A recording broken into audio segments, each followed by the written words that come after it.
Hello friends, कैसे हैं आप लोग। स्वागत है आपका आपके खुद के YouTube channel easy English tutor पे। और मैं राजन कुमार आज आपके लिए लेकर आया हूँ डिटर्मिनर्स का चैप्टर। जी हाँ, क्लास 9 और 10th के सिलेबस का एक बहुत ही इम्पॉर्टेंट पार्ट है, ग्रामर का इम्पॉर्टेंट चैप्टर है डिटर्मिनर्स। और बहुत सारे चैप्टर्स ऐसे हैं जो काफ़ी इम्पॉर्टेंट हैं लेकिन उनका कंसेप्ट क्लियर नहीं होता, जिसके कारण काफ़ी प्रॉब्लम्स होती हैं। डिटर्मिनर्स भी इसी तरह का एक चैप्टर है जिसमें काफ़ी सारे प्रॉब्लम्स बच्चों को आते हैं। बहुत छोटी छोटी सी चीज़ें होती हैं जो हमें पता नहीं होती। डिटर्मिनर्स क्या है, जैसे एनी, सम, फ्यू, कहाँ लगाएं नहीं लगाएं समझ में नहीं आता, कौन कौन से एडजेक्टिव डिटर्मिनर्स होते हैं नहीं पता है। तो चलिए आज इन सभी डाउट्स को सॉल्व करने के लिए हम यहाँ पर लाइव आए हैं। यहाँ पर हम सबको आज सीखना है कि किस तरह से हम डिटर्मिनर्स का सही तरीके से इस्तेमाल कर सकें। और आपको पता है बोर्ड ने भी काफ़ी सारा पैटर्न चेंज कर दिया इस बार 9 और 10th के एग्ज़ाम का। आपको मल्टीपल चॉइस क्वेश्चंस मिलने वाले हैं, पहले एडिटिंग ओमिशंस आया करता था। तो अब काफ़ी ज़रूरी है कि आपकी अच्छी पकड़ हो ग्रामर के ऊपर, अदरवाइज़ एक गलत ऑप्शन आपका वो नंबर डिडक्ट करवा सकता है, कटवा सकता है। ठीक है, तो चलिए let's start the class and study determiners today. So first of all, we must discuss about what determiners are. Determiners are modifying words that determine the kind of reference a noun has. यानी एक noun के पास किस तरह का reference है उसे हम किस तरह से इंडिकेट कर रहे हैं।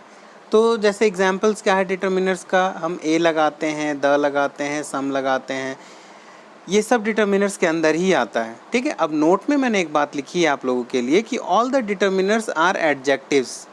All the determiners are adjectives, but all adjectives are not determiners. Okay? यानी सारे डिटर्मिनर्स एडजेक्टिव्स के अंदर आते हैं लेकिन सारे एडजेक्टिव डिटर्मिनर्स नहीं होते, क्योंकि एडजेक्टिव एक ब्रॉड चैप्टर है और डिटर्मिनर उसका एक छोटा सा पार्ट है। ठीक है, तो जैसे सम एक एडजेक्टिव है जो एक डिटर्मिनर भी है, लेकिन गुड एक एडजेक्टिव है लेकिन ये एक डिटर्मिनर नहीं है। इस तरह से हमें ध्यान देना होगा। ठीक है, चलिए नेक्स्ट पेज पे चलते हैं। तो काइंड्स ऑफ डिटर्मिनर्स, कितने तरह के डिटर्मिनर्स होते हैं। तो डिटर्मिनर्स सबसे पहले होते हैं आर्टिकल्स, फिर क्वांटिफायर्स, फिर डेमोन्स्ट्रेटिव्स, फिर डिस्ट्रीब्यूटिव्स, फिर नंबर्स आते हैं जिसमें कार्डिनल्स और ऑर्डिनल होते हैं, और फिर पॉजेसिव्स आते हैं। आर्टिकल्स जो होते हैं वो दो तरह के होते हैं। अब आर्टिकल्स तो आप सब ने पढ़ा होगा, बट हम यहाँ पर थोड़ा ब्रॉड तरीके से पढ़ने वाले हैं। ठीक है, डेफिनेट आर्टिकल्स और इनडेफिनेट आर्टिकल्स, दो तरह के आर्टिकल्स होते हैं। डेफिनेट आर्टिकल्स ए और एन होते हैं। क्यों? क्योंकि ये डेफिनेट चीज़ों के आगे लगते हैं। जो चीज़ें डेफिनेट मैग्नीट्यूड की होती हैं उनके आगे लगते हैं। और द का बहुत ही वास्ट यूज़ है, बहुत वर्सेटाइल टाइप का ये एक आर्टिकल है, इसीलिए इसे इनडेफिनेट आर्टिकल की कैटेगरी में रखा गया है। ठीक है, तो चलिए यूजेस देखते हैं। डेफिनेट आर्टिकल्स के बारे में सबसे पहले हम पढ़ें तो डेफिनेट आर्टिकल में हम यूसेज ऑफ ए देखते हैं। वी यूज़ ए और a before a singular countable noun which begins with a consonant sound, that is क से ज्ञ तक की आवाज़। यानी जब कोई भी कॉन्सोनेंट साउंड क से ज्ञ तक की आवाज़ प्रोड्यूस होती है किसी नाउन, किसी कॉन्सोनेंट मतलब किसी वर्ड के बिगिनिंग में, कोई वर्ड हम बोल रहे हैं तो कॉन्सोनेंट साउंड जो आता है सबसे पहले, क से ज्ञ तक की आवाज़ अगर आती है तो हम ए लगाते हैं। और वो नाउन जो है वो पर्टिकुलर नहीं होना चाहिए, कोई ख़ास नाउन सेंटेंस में जिसे लग रहा हो कि वो जाना पहचाना सा है, ऐसा नहीं होना चाहिए। I met a mad man today, a mad man, mad म से है तो एम। ठीक है, और इसीलिए हमने ए लगाया यहाँ पर, क्योंकि मैड म सीधे म का उच्चारण आ रहा है। ठीक है, सेकंड में ही helped a one eyed boy.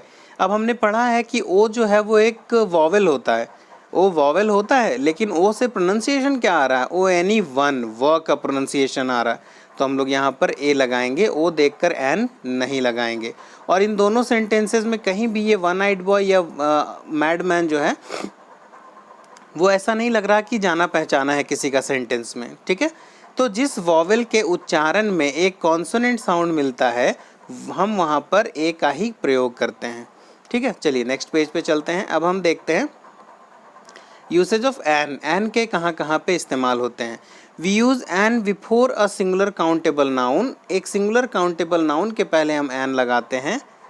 यहाँ पर भी साउंड की बात करें तो साउंड यहाँ पर अ से अंग तक की आवाज़ होती है। आ ई जो हमने पढ़ा है, अगर इस तरह की आवाज़ किसी भी नाउन के जो सिंगुलर काउंटेबल हो उसके पहले आती है और वो नाउन पर्टिकुलर ना हो, जाना पहचाना ना हो, कोई खास ना हो, तो वहाँ पर हम एन लगाते हैं। जैसे एग्जाम्पल में I want to be an SP। अब यहाँ पर SP है, एस है, एस तो कॉन्सोनेंट है, लेकिन जब हम देखते हैं तो एस का उच्चारण होता है ए प्लस स और शुरू में ए आता है तो हम लोग यहाँ पर एन लगाते हैं। We still have an hour. अब यहाँ पर एच है, एच क्या है, एक कॉन्सोनेंट है, लेकिन यहाँ एच और OUR के साथ मिलकर आवाज़ क्या हो रही है, आवर, आ की आवाज़ आ रही है, तो एन लगा रहे हैं हम लोग। अब ए और एन हम कहाँ नहीं लगा सकते, वेर इट इज़ प्रोहिबिटेड, ठीक है। तो we can see it is prohibited at several places. We are going to study about we don't use a और an before a proper noun. जब किसी का नाम हो तो उस नाम के आगे हम ए नहीं लगाते। I met a Ram today, no it's wrong. There is a Mohan, no it's wrong, okay. We don't use a or an before possessive adjectives also, like if it is written in a sentence, this is not a my car, that's absolutely absurd, इसका कोई अर्थ नहीं निकलता, तो हम possessives के पहले a नहीं लगाते। नेक्स्ट पेज पे चलते हैं। इंडेफिनिट आर्टिकल्स की बात करें तो सिर्फ यहाँ पर हमें रूल्स को याद रखना है, ठीक है। वीडियो थोड़ा लंबा हो सकता है क्योंकि ये चैप्टर थोड़ा बड़ा है, तो अंत तक जरूर देखें, बोर होकर बीच में बंद ना करें, अदरवाइज आप इंपॉर्टेंट चीज़ मिस कर देंगे। द के यूज़ कहाँ पे होते हैं, तो before a noun which is known और पर्टिकुलर और already introduced in the previous lines. अगर कोई नाउन नोन हो, पर्टिकुलर हो या पहले के लाइन्स में पहले ही उसे इंट्रोड्यूस किया गया हो, तो सेकेंड टाइम जब वो नाउन आएगा तो हम द लगाते हैं, या उस नाउन का कोई रेफरेंस हो पहले से तो हम द लगाते हैं। जैसे I met a madman today, first में अ मैडमैन लिखा, सेकेंड में हमने लिखा द मैडमैन, सॉरी कहाँ थे हम लोग, हाँ, the madman was in a pathetic condition. वो मैडमैन जो है वो पैथेटिक कंडीशन, तो फर्स्ट में हमने क्या लिखा, अ मैडमैन लिखा, सेकंड में हमने क्या लिखा, द मैडमैन लिखा। क्यों, क्योंकि फर्स्ट टाइम हमने इसे इंट्रोड्यूस किया और सेकंड टाइम हम उसी के बारे में बात कर रहे हैं। Where is the book I had given you. अब यहाँ पर द बुक क्यों लगा, बुक तो पहली बार आ रहा है, लेकिन द बुक यहाँ पर इसलिए लगा क्योंकि जो मैंने दी थी उसका हम रेफरेंस दे रहे हैं यहाँ पे, ठीक है, तो यहाँ पर हम लोग द लगाएंगे। अब देखते हैं हम लोग सेकंड यूज़। तो एक कॉमन नाउन और कुछ क्वालिटेटिव एडजेक्टिव्स जो होते हैं, ठीक है, उसे इंडिकेट करने के लिए हम लोग क्या करते हैं, द लगाते हैं। जैसे उसके सभी काइंड को, जैसे हम एग्जांपल से समझाते हैं आपको, the cow is a domestic animal. तो सिर्फ हम लोग एक काउ के बारे में बात नहीं कर रहे हैं, यहाँ जब हम द काउ लगाते हैं तो हम ऑल द काउज के बारे में बात करते हैं। The poor are not dishonest, poor क्या है, एक एडजेक्टिव है, लेकिन इसके पहले हम द एक और एडजेक्टिव लगा रहे हैं एज अ डिटर्मिनर, ये दिखाने के लिए कि we are talking about all the poor, और फिर हमें यहाँ पर एस लगाने की ज़रूरत नहीं होगी, पुअर्स लगाने की ज़रूरत नहीं होगी। थर्ड जब हम देखते हैं तो हम लोग इस द का इस्तेमाल रेंज ऑफ हिल्स के आगे, ओशियंस के आगे और रिवर्स के आगे करते हैं। जैसे द हिमालयाज, द आल्प्स, ये माउंटेन रेंजेस हैं, द पैसिफिक, द अटलांटिक, ये ओशियंस के नाम हैं, द गैंग्स, द यमुना, ये रिवर्स के नाम हैं। तो इस तरह से हमेशा द लगता है। अब फोर्थ की बात करें तो फोर्थ में हम देखते हैं before the names of armed forces, हथियारबंद जो दस्ता होता है हमारा, सैन्य टुकड़ी जो होती है, और इंग्लिश न्यूज़पेपर्स के नाम के आगे हम द लगाते हैं, ये मैंडेटरी है। The navy, the air force, the cavalry, the infantry, the लगेगा सबके सामने, the times of India, the Hindu etcetera, यहाँ पर द लगाना मस्ट है, ठीक है। नेक्स्ट पेज में हम देखते हैं बिफोर सीनियर या high post of any office, जैसे द प्रिंसिपल हाई पोस्ट है, हमेशा आप एप्लीकेशन लिखते हैं तो टू द प्रिंसिपल लिखते हैं आप। द सेक्रेटरी, द चेयरमैन, ठीक है। कुछ लोग सोचते हैं कि द जो है वो सिर्फ गॉड वॉड के साथ लगता है, तो ऐसा नहीं है, कई सारे रूल्स हैं। बिफोर प्रॉपर एडजेक्टिव्स और countries to indicate all of its people, किसी भी कंट्री के प्रॉपर एडजेक्टिव को जब हम बनाते हैं तो उसके आगे द लगाने से हम उस देश के सभी लोगों के बारे में बातें कर रहे होते हैं, जैसे the Indian, the French, the Japanese etcetera, ठीक है। अब सेवन्थ रूल देखें, before some big historical incidents and historical monuments, जो हिस्टोरिकल इंसिडेंट्स हैं, जो हिस्टोरिकल मॉन्यूमेंट्स हैं, इसके आगे हम द लगाते हैं। जैसे इंसिडेंट हो गया द फर्स्ट वर्ल्ड वॉर, हमेशा द लगता है। द बैटल ऑफ पानीपत, हमेशा द लगता है।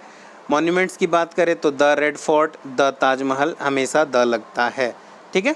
नेक्स्ट पेज पे देखें, तो before the names of some of the countries which are actually a union and are treated as exceptions, कुछ देश जो यूनियन ऑफ रीजन्स हैं, क्षेत्रों के जो समूह हैं, जैसे द यूएसए, हमेशा द लगता है, the UK, the Punjab. Punjab एक स्टेट के लिए एक्सेप्शन है क्योंकि 5 पानी वाले जो 5 नदियां जो वहाँ पर बहती थी उससे मिलकर ये इलाका बना है।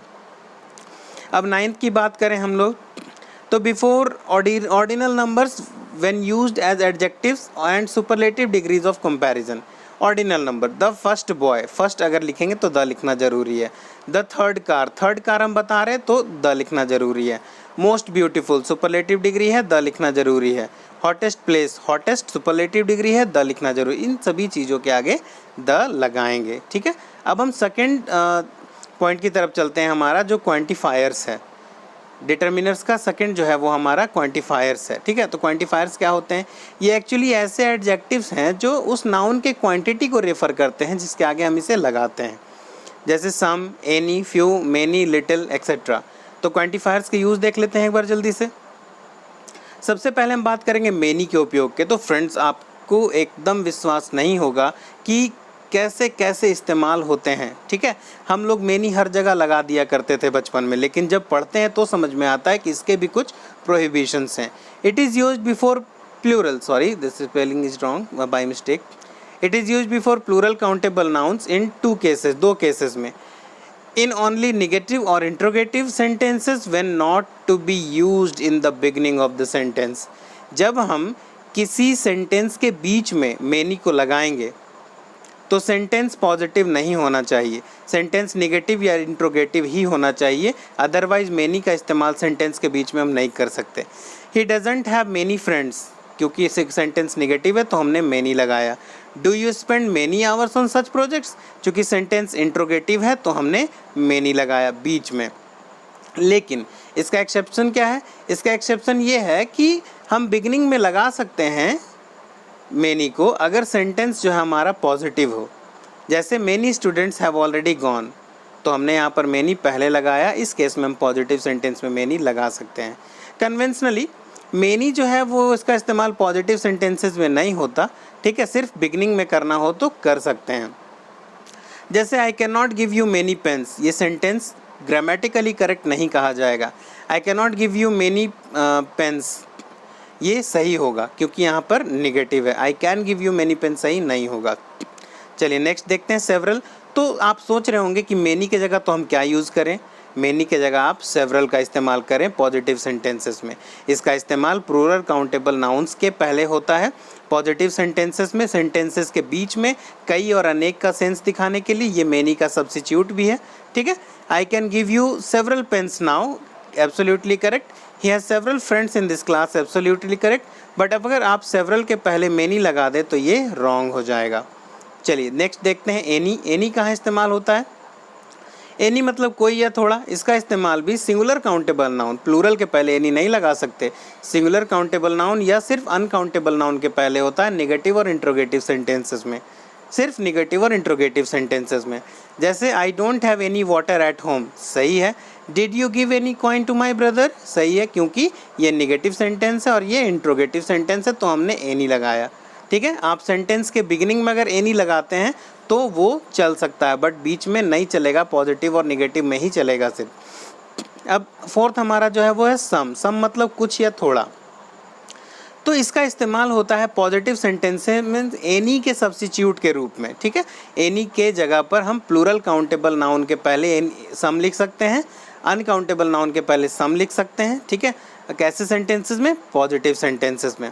आई have some water left in my tank, तो यहाँ पर सेंटेंस पॉजिटिव था, हमें थोड़ा दिखाना है तो हम सम लगा सकते हैं, एनी नहीं लगा सकते। They still have some time, some time मतलब थोड़ा सा समय, यहाँ पर पॉजिटिव सेंटेंस के लिए हमने लगाया है। सम का इस्तेमाल नेगेटिव और इंट्रोगेटिव सेंटेंसेस में नहीं होता। He doesn't have some time for me, wrong है। He doesn't have any time for me, ये करेक्ट होगा, ठीक है। अब ऑल का देख लें। ऑल का मतलब सारा, सभी या पूरा, आप सब भी जानते हैं। इसका इस्तेमाल प्लूरल काउंटेबल नाउन के पहले भी हो सकता है और अनकाउंटेबल नाउन के पहले भी हो सकता है, बट सिंगुलर काउंटेबल नाउन के पहले नहीं लगेगा। आप ऑल मैन, ऑल बॉय नहीं बोल सकते, ठीक है, नहीं लिख सकते हैं। He has spent all the money, correct है। Have they bought all the books, she couldn't give all the spices. तो इसके लिए सेंटेंस का बाउंडेज नहीं है, पॉजिटिव या नेगेटिव वाली बात नहीं है। सभी, सारा या पूरा दिखाने के लिए हम किसी तरह के सेंटेंस में इसका इस्तेमाल कर सकते हैं। अब हम देखते हैं एनफ। एनफ का मतलब होता है काफ़ी। अब इसका इस्तेमाल भी प्लूरल काउंटेबल नाउन के पहले होता है और अनकाउंटेबल, प्लूरल और अनकाउंटेबल, ठीक है, सिंगुलर के पहले नहीं होगा। It indicates a quantity which is sufficient, sufficient quantity दिखाने के लिए हम इसका इस्तेमाल करते हैं, ठीक है। आई don't have enough time now, मेरे पास अभी ज़्यादा समय नहीं है, काफ़ी समय नहीं है। Do you have enough books, क्या तुम्हारे पास काफ़ी किताबें हैं, इस तरह के सेंटेंस के लिए। 7th हम देखते हैं अ फ्यू, फ्यू और द फ्यू। तो फ्रेंड्स अ फ्यू का इस्तेमाल कहाँ होता है, ये एक प्लूरल काउंटेबल नाउन के पहले लगेगा, लेकिन प्लूरल तो है बट ऐसी क्वांटिटी जो नेग्लिजिबल है, जिसके रहने न रहने से कोई फ़र्क नहीं पड़ता। I have a few coins in my pocket which can not by me anything, इतने ही कॉइन्स है जिससे मैं कुछ नहीं खरीद सकता, तो अ फ्यू लगाते हैं। अब देखते हैं फ्यू का। तो फ्यू एक ऐसे प्लूरल क्वांटिटी को दिखाता है जो बहुत कम है, बहुत थोड़ा है, काम चला सकते हैं बट बहुत थोड़ा है। जैसे he gave me few coins which I wanted to save for future, कुछ कॉइन्स थे जो मैं फ्यूचर के लिए बचा कर रखना, मतलब कुछ तो थे, कंसिडरेबल अमाउंट थे, नेग्लिजिबल नहीं थे। वही एक कंसिडरेबल छोटा सा अमाउंट अगर पर्टिकुलर अमाउंट हो जाता तो हम उससे फ्यू लगा देते हैं, ठीक है। It is use before a plural countable noun to refer to a quantity which very less and non particular, मतलब वो वेरी लेस क्वांटिटी जो है वो नोन है या पर्टिकुलर है। The few chairs which were kept here are also destroyed now. The few chairs क्यों, क्योंकि वो चेयर जो वहाँ रखे हुए थे वो पर्टिकुलर चेयर्स थे, इसीलिए हमने द फ्यू का रेफरेंस किया। मतलब थोड़ी ही सी जो थी तो, लेकिन वो भी टूट गई, ठीक है। उसी तरह से अ लिटिल, लिटिल और द लिटिल का इस्तेमाल इसके लिए होता है, अनकाउंटेबल नाउन्स के लिए होता है। तो अ लिटिल फिर से वो नेग्लिजिबल क्वांटिटी होगी अमाउंट के जगह पर यहाँ पर, क्योंकि अनकाउंटेबल के पहले लग रहा है। I have only a little water in my jug which can not be used for any purpose, मेरे जग में इतनी ही पानी है कि इसका इस्तेमाल करो या ना करो कोई फ़ायदा नहीं होगा, तो अ लिटिल हो गया। अच्छा, एक कंसिडरेबल अमाउंट है जिससे कुछ तो काम हो सके, तो वहाँ पर लिटिल का इस्तेमाल कर देंगे। ही gave me a little syrup which saved my life, थोड़ा सा सिरप दिया जिससे मेरी जान बच गई, थोड़ा ही दिया बट जान बच गई। अब द लिटिल, तो वही फिर से जब वो क्वांटिटी क्या हो जाए, एक नोन क्वांटिटी हो जाए, पर्टिकुलर क्वांटिटी हो जाए। The little water I had saved, वो पानी जो मैंने बचाया था, अब वो पानी जो थोड़ी सी तो थी लेकिन अब पर्टिकुलर है जिसके बारे में हम बात कर रहे हैं, वो भी बिल्ली ने स्पॉइल्ड कर दी, ठीक है। अब friends a lot of, lots of, plenty of and ocean of, इन सभी का इस्तेमाल एक ऐसी क्वांटिटी या अमाउंट को दिखाने के लिए करते हैं जो बहुत ज़्यादा हो, बहुत ज़्यादा, मतलब बहुत ज़्यादा, सच में बहुत ज़्यादा हो। They have a lot of job opportunities, बहुत सारी जॉब अपॉर्चुनिटीज़ हैं, uncountable. There is plenty of water in this pond, बहुत सारा पानी है। अथाह जहाँ कहते हैं वहाँ पर इन सभी चीज़ों का इस्तेमाल हम कर सकते हैं। अब हम चलते हैं डेमोन्स्ट्रेटिव्स में। थर्ड काइंड ऑफ डिटर्मिनर्स है। तो डेमोन्स्ट्रेटिव्स काफ़ी आसान हैं, ये इस्तेमाल होते हैं चीज़ों को डेमोन्स्ट्रेट करने के लिए जो नज़दीक है या दूर है, ठीक है। हैं ये भी डिटर्मिनर्स ही, जैसे दिस, दीज, तो दिस नियर के लिए आता है और सिंगुलर होता है। दीज नियर के चीज़ों को डेमोन्स्ट्रेट करता है लेकिन प्लूरल के लिए। दैट फार के चीज़ों को डेमोन्स्ट्रेट करता है, दूर के चीज़ों के लिए होता है लेकिन सिंगुलर के पहले। दोज दूर के चीज़ों को डेमोन्स्ट्रेट करता है लेकिन प्लूरल के पहले। जैसे आई लव दिस कार, पास में है, आई लव दिस कार्स, पास में ढेर सारे हैं। ही प्लक दैट मैंगो, दूर में एक है, ही प्लक दोज मैंगो, दूर में ढेर सारे हैं। बस यही इसका इस्तेमाल है। अब हम फोर्थ में चलते हैं डिस्ट्रीब्यूटिव्स में। तो डिटर्मिनर्स जैसे इच, एवरी, आइदर, नाइदर, ये डिस्ट्रीब्यूटिव्स कहलाते हैं। क्यों कहलाते हैं? क्योंकि ये समूह में अगर कोई चीज़ हो, झुंड में कोई चीज़ हो, तो उसको इंडिविजुअल कर देते हैं, इसको बांट देते हैं एक एक पर्सन के लिए। जैसे क्लास में ढेर सारे बच्चे हों और अगर टीचर कहते हैं कि each student sitting here will bring their English book tomorrow, तो उन्होंने सबका नाम भी नहीं लिया और ये नहीं कहा कि सब मिल के अपना इंग्लिश बुक लेके आना, सब मिल के एक इंग्लिश बुक लेके आना। उन्होंने कहा कि सब अपना अपना इंग्लिश बुक लेके आना, किसके मदद से? ईच की मदद से, यानी समूह में भी इंडिविजुअली बोलने का काम हमने कर दिया। उसी तरह से सेम काम एवरी का भी है, लेकिन एक कन्वेंशन है कि ईच जो है वो 2 या 2 से ज़्यादा के लिए लगता है और एवरी हमेशा 2 से ज़्यादा क्वांटिटी के लिए हम लगाते हैं। 2 क्वांटिटी के लिए हम एवरी नहीं लगा सकते, ठीक है। ऐसा एक कन्वेंशन है इंग्लिश में। आइदर और नाइदर की जहाँ तक बात है तो आइदर के बाद भी 2 नाउन होने चाहिए। ऐसा नाउन लिखेंगे जो प्लूरल तो हो लेकिन सिर्फ 2 को इंडिकेट करे, और नाइदर भी ऐसे ही नाउन को लेता है जो सिर्फ 2 को इंडिकेट करे, ठीक है। फिर है नंबर। तो नंबर्स में कार्डिनल और ऑर्डिनल 2 नंबर्स होते हैं, 1 2 3। ये सब जैसे हम लगाते किसी नाउन के पहले, there is 1 boy only in the class, there is 1 boy only in the class, तो ये 1 क्या हो गया? ये एक डिटर्मिनर हो गया। ऑर्डिनल नंबर जैसे फर्स्ट, सेकंड, थर्ड, ये सब जब हम लगाते हैं, he is the first winner of the award. अब फर्स्ट के पहले हमने क्या लगाया? द, लेकिन जो फर्स्ट है वो भी एक एडजेक्टिव और डिटर्मिनर है, ठीक है। तो इस तरह से 2 डिटर्मिनर एक साथ इस्तेमाल हो सकता है। They may get a second chance, तो सेकंड क्या हो गया? एक ऑर्डिनल नंबर हो गया, एक डिटर्मिनर है, और ए ऑलरेडी एक एडजेक्टिव आर्टिकल है जो एक डिटर्मिनर है, ठीक है। अब नेक्स्ट है पॉजेसिव। तो पॉजेसिव्स की जहाँ तक बात करते हैं, these are the determiners used to show possession over something और समवन। किसी चीज़ के या किसी इंसान के ऊपर अधिकार दिखाना तो पॉजेसिव्स का इस्तेमाल होता है। आई से बनता है माई, जैसे माई हाउस। वी से बनता है आवर, जैसे आवर हाउस। यू से बनता है योर, जैसे योर फोन। दे से बनता है देयर, जैसे देयर नॉलेज। ही से बनता है हिज, जैसे हिज बुक। शी से बनता है हर, जैसे हर ड्रेस। इट से बनता है इट्स, जैसे इट्स टेल। किसी भी चीज़ का पूँछ हो, शेर का, कुत्ता का, तो इट्स टेल लिखते हैं। तो यहाँ पर आपका डिटर्मिनर्स खत्म होता है। आई होप आप सबको समझ में आया हो, ये चैप्टर आपको अच्छे से समझ में आ गया हो, ठीक है। तो खास ख्याल रखें कि डिटर्मिनर्स कहाँ इस्तेमाल करते हैं, कैसे इस्तेमाल करते हैं, और उसके क्या क्वालिटीज़ होते हैं, कहाँ हम लगाते हैं। अगर आपको वीडियो पसंद आया तो वीडियो को सब्सक्राइब ज़रूर कीजिए और नीचे बेल आइकन को प्रेस कर दीजिए ताकि आपको मेरे सारे वीडियोस के नोटिफिकेशंस मिल जाएं, जिससे आप आसानी से इंग्लिश पढ़ सकें।